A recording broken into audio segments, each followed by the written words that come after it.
समर्थ आणि तन्वी आपल्याच विश्वात हरवले होते. तेवढ्यात कोणीतरी समर्थच्या खोलीचा दरवाजा वाजवला. तेव्हा समर्थने तन्वीला सोडले आणि दरवाजा उघडला. समोर रणजित होता. त्याने त्यांच्याकडे रागाने पाहिले आणि म्हटले, समर्थ, कुठे मेला होतास तू? तुला किती फोन केले, पण तू एकही कॉलला प्रतिसाद दिला नाहीस. समर्थने त्याला बदल्यामध्ये शांतपणे म्हटले, मी इथेच होतो. गायब तू झाला होतास, समजलास? तुझ्यामुळे मला आणि तन्वीला गोलूला सांभाळावे लागले. तुला माहित तरी आहे त्याने आम्हा दोघांना किती त्रास दिला. राग मला यायला हवा, तुला नाही, समजले? तन्वीचे नाव ऐकताच रणजितची नजर जवळच उभ्या असलेल्या तन्वीवर गेली. त्याने तिरक्या नजरेने त्या दोघांकडे पाहिले आणि म्हटले, तुम्ही दोघे तेही एकत्र एकाच खोलीत काय करत आहात? तेव्हा तन्वी आणि समर्थ दोघेही थोडे गोंधळले. रणजितने दोघांच्या चेहऱ्यावरील भाव ओळखले, पण त्याने जास्त काही म्हटले नाही.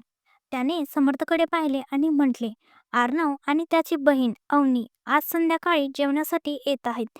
त्यामुळे तूही घरी जाणार नाहीस, समजलास? तर समर्थ म्हणाला, तू कोणतीही गोष्ट शांतपणे सांगू शकत नाहीस का? प्रत्येक गोष्टीत हुकूम गाजवणे गरजेचे आहे का? असे बोलून त्याने तोंड वाकवले. तेव्हा रणजित म्हणाला, तू शांतपणे सांगितलेली माझी कोणतीही गोष्ट ऐकतोस का, जी मी तुला शांतपणे सांगू? मग तो पुढे म्हणाला, तुझे हे सगळे संपले की लवकरच मला स्टडी रूममध्ये येऊन भेट. असे बोलून तो त्यांचे एकही शब्द न ऐकता तिथून निघून गेला. समर्थ तर फक्त तोंड आवसून त्यांच्याकडे बघतच राहिला. त्याने स्वतःला म्हटले, त्याच्या म्हणण्याचा अर्थ काय होता? की हे सगळं संपले की काय त्याला खरंच अंदाज आला आहे का की मी तन्वीला माझ्या भावना सांगितल्या आहेत? तो हे सर्व स्वतःशी बोलत होता, पण तन्वी त्याचे बोलणे स्पष्टपणे ऐकत होती. तिने त्याचे बोलणे ऐकून तोंड वाकवले आणि म्हटले, तू विसरत आहेस, ते रणजित भाई आहेत. त्यांच्या नजरेतून काहीही लपत नाही, समजले? असे बोलून ती खोलीतून जाऊ लागली. तेवढ्यात समर्थने तिचा हात पकडून आपल्याकडे ओढले. यापूर्वी तो काहीही बोलणार किंवा करणार, तेवढ्यात फिरता फिरता गोलू तिथे टपकला आणि त्या दोघांना जवळ बघून मागून तोतऱ्या आवाजात म्हणाला, तातू, आता तुम्ही दोघे काय किस करत आहात का? त्याचा आवाज ऐकताच समर्थ गडबडला आणि त्याने पटकन तन्वीला सोडून दिले. तेवढ्यात गोलूच्या मागून आकाशचा आवाज आला. गोलू. गोलूने मागे वळून पाहिले तर आकाश उभा होता आणि त्याच्याकडे बघत होता. गोलू आपल्या मोठ्या पापण्या झुंगारत आकाशकडे बघू लागला. तेव्हा आकाश पुढे सरसावरत आला आणि गोलूला उचलले आणि स्वतःसोबत आपल्या खोलीत घेऊन गेला. गोलू अजूनही एकटक त्याच्याकडे बघत होता आणि समजण्याचा प्रयत्न करत होता की त्याचे डॅडा काय करू इच्छित आहेत. त्याने मनातल्या मनात स्वतःला म्हटले, काय डॅडा पुन्हा माझ्यावर रागावणार का? आकाशने त्याला खोलीत आणून बेडवर बसवले आणि त्याच्यासमोर बसून एकटक त्याच्या निष्पाप चेहऱ्याकडे पाहू लागला. गोलू अजूनही आकाशकडे आपले डोळे लवकर मिटून बघत होता. जेव्हा त्याला राहवले नाही तेव्हा तो म्हणाला, डेडा, काय तुम्ही माझ्यावर रागावणार आहात? जेव्हा आकाशने त्याचे बोलणे ऐकले तेव्हा त्याच्या हृदयात एक कळ उठली. हे पहिल्यांदाच उघडले होते जेव्हा त्याने नकळत गोलूला हर्ट केले होते. आकाशने त्याचा तो निष्पाप चेहरा आपल्या हातात घेतला आणि प्रेमाने त्याच्या कपाळावर किस करून म्हटले, सॉरी बेबी, डॅडाने तुमच्यावर राग केला त्याबद्दल. गोलूने जेव्हा हे ऐकले तेव्हा तो खुश झाला आणि उडी मारून आकाशच्या मांडीवर चढला आणि त्याला मिठी मारून म्हणाला, इट्स ओके डॅडा. आकाशनेही त्याला आपल्या छातीशी कळवटले. आराध्या दारात उभी राहून त्या दोघांना बघून हसत होती. जेव्हा आकाशने तिला पाहिले तेव्हा तिला इशारा करून जवळ बोलवले आणि तिलाही मिठी मारली. त्या दोघांचे कुटुंब एक परफेक्ट कुटुंब होते. आराध्या आणि गोलू दोघेही आकाशचा प्राण होते. त्याने आळीपाळीने दोघांच्याही कपाळाचे चुंबन घेतले. थोड्या वेळानंतर आकाशचा फोन वाजला. त्याने कॉल रिसीव्ह केला. तेव्हा रणजित म्हणाला, स्टडी रूममध्ये भेट, महत्वाचे काम आहे. आकाशने ओके म्हटले आणि आराध्या आणि गोलूला सांगितले, मी स्टडी रूममध्ये जात आहे. आराध्याने ठीक आहे म्हटले आणि आकाश निघून गेला. इकडे गोलूला तर मोकळी संधी मिळाली आपल्या आईवर हक्क आणि प्रेम दाखवण्याची. तो वेळ न लावता आराध्याच्या मांडीवर चढला आणि तिला मिठी मारली. आराध्याने त्याला मिठीत घेतले. स्टडी रूममध्ये जेव्हा आकाश स्टडी रूममध्ये आला तेव्हा तिथे आधीपासूनच समर्थही होता. आकाशने त्या दोघांना पाहिले आणि म्हटले, काय झाले? तर रणजित म्हणाला, आर्नव येत आहे आज संध्याकाळी आपल्या बहिणीसोबत, अवनीसोबत. आकाश म्हणाला, ही तर चांगली गोष्ट आहे, पण अवनी कधी आली? मला कोणी सांगितले देखील नाही. तर रणजित म्हणाला, ती काही दिवसापूर्वीच आली आहे, म्हणून मी त्या दोघांना डिनरसाठी इन्व्हाइट केले आहे. आकाश म्हणाला, ठीक आहे, याच निमित्ताने तो नालायक आपला चेहरा तरी दाखवेल, नाहीतर तो नेहमी टाळतो.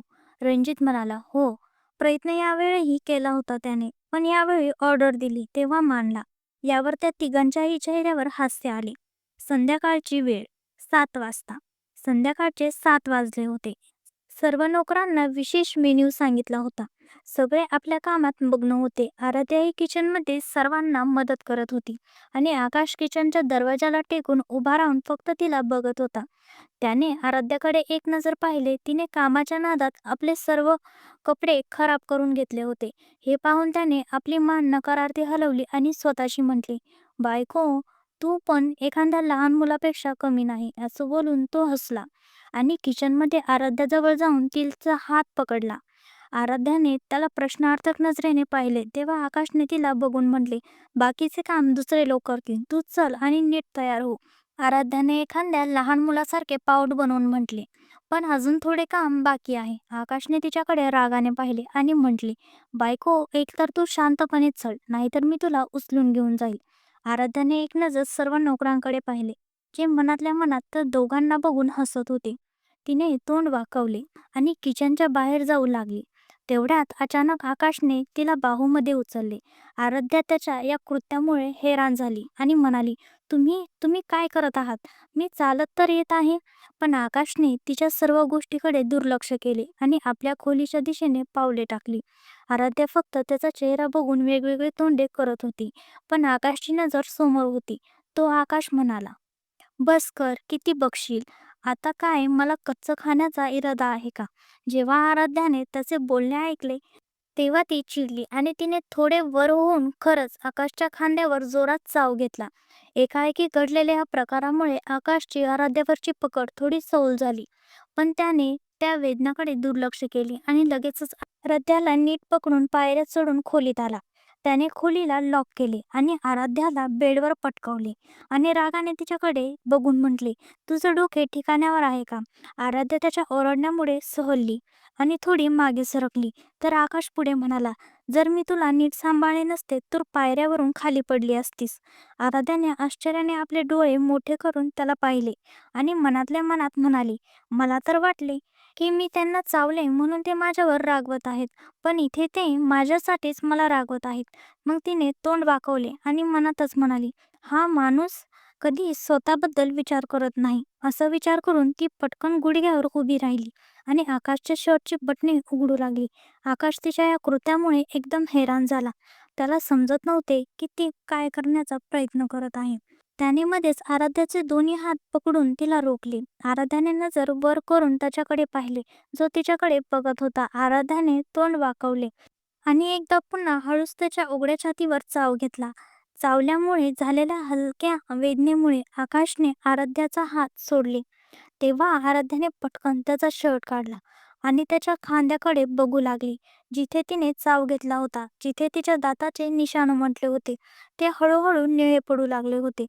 आराध्याने त्या निशाणाला आपल्या हाताच्या बोटांनी स्पर्श केला आणि प्रेमाने तिथे किस केली. आराध्याच्या स्पर्शाने आणि नजदीकतेने आकाश आपले नियंत्रण गमावत होता.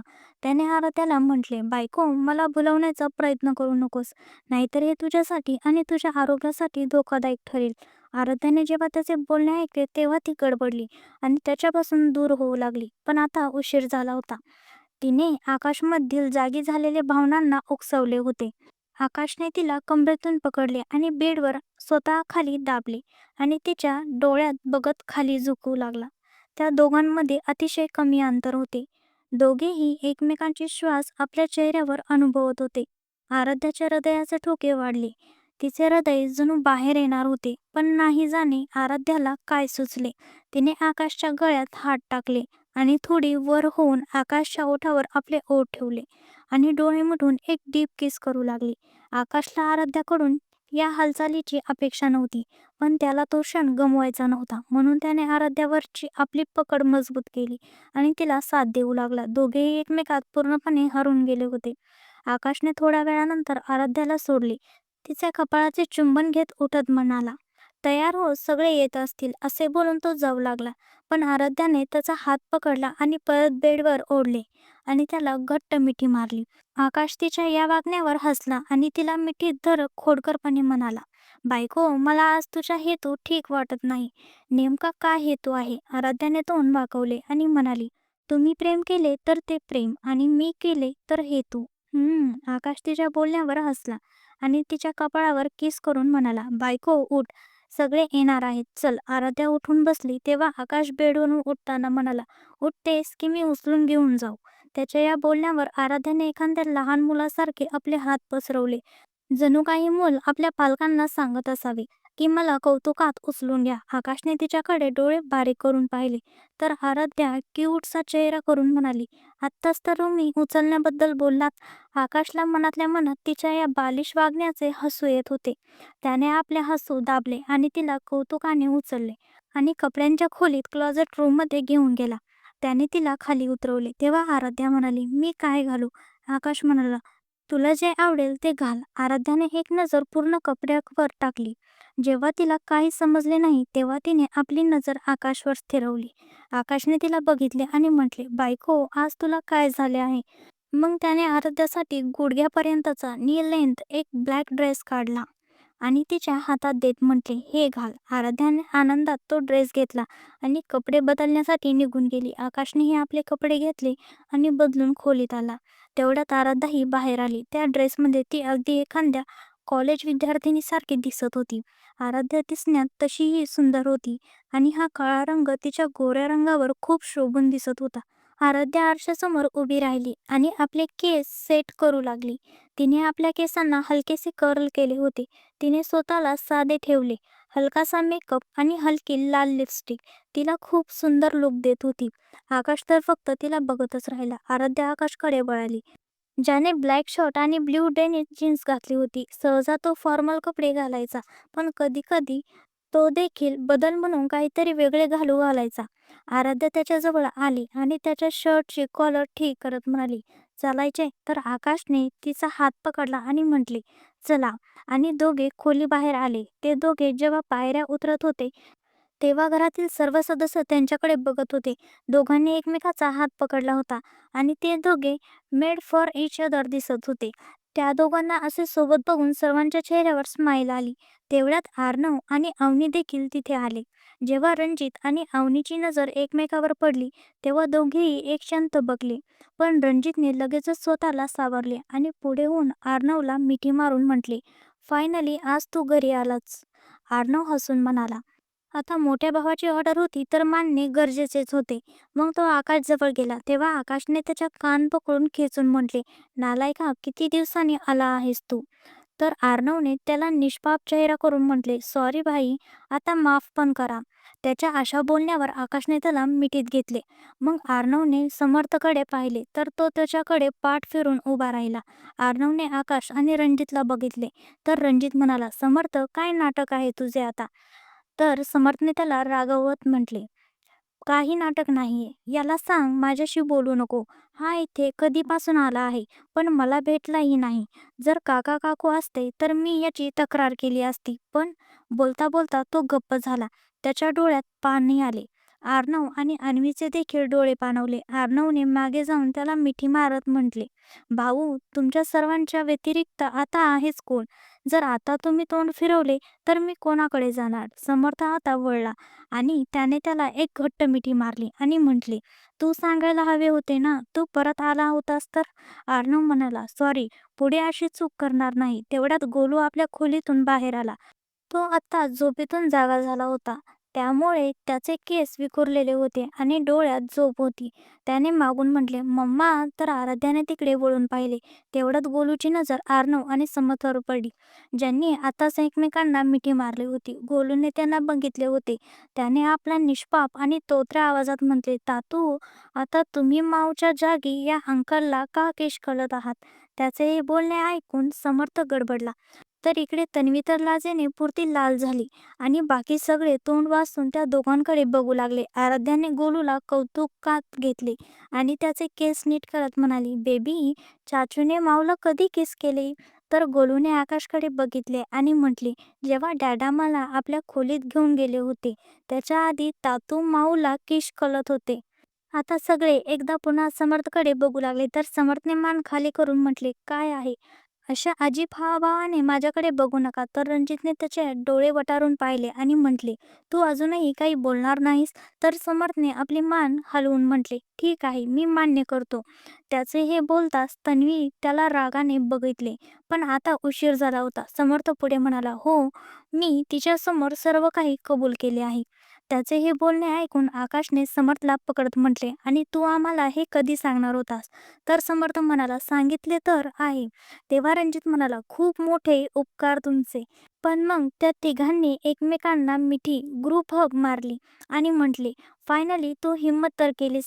समर्थ म्हणाला, ती मांडली. आता सगळ्यांची नजर तन्वीवर स्थिरवली. तन्वीची अवस्था आधीच खराब होती. ती काहीच बोलत नव्हती. तेव्हा आकाश तिच्या जवळ आला आणि तिच्या डोक्यावर प्रेमाने हात ठेवून म्हणाला, तो तुला कधी दुखवणार नाही. त्याच्या या बोलण्यावर तन्वी त्याला मिठीत घेऊन रडू लागली. बाकी पुढील भागात. रणजित आणि अवनीच्या भेटीत काही जुने गुपित दडलेले आहे का? आणि समर्थ तन्वीचे नाते आता कोणते वळण घेणार हे जाणून घेण्यासाठी बघत राहा. तुम्हाला कथा आवडली असेल, चॅनल सबस्क्राईब करा, व्हिडिओला लाईक करा. तुमचं मत कमेंटमध्ये नक्की सांगा आणि अशी साथ कायम ठेवा.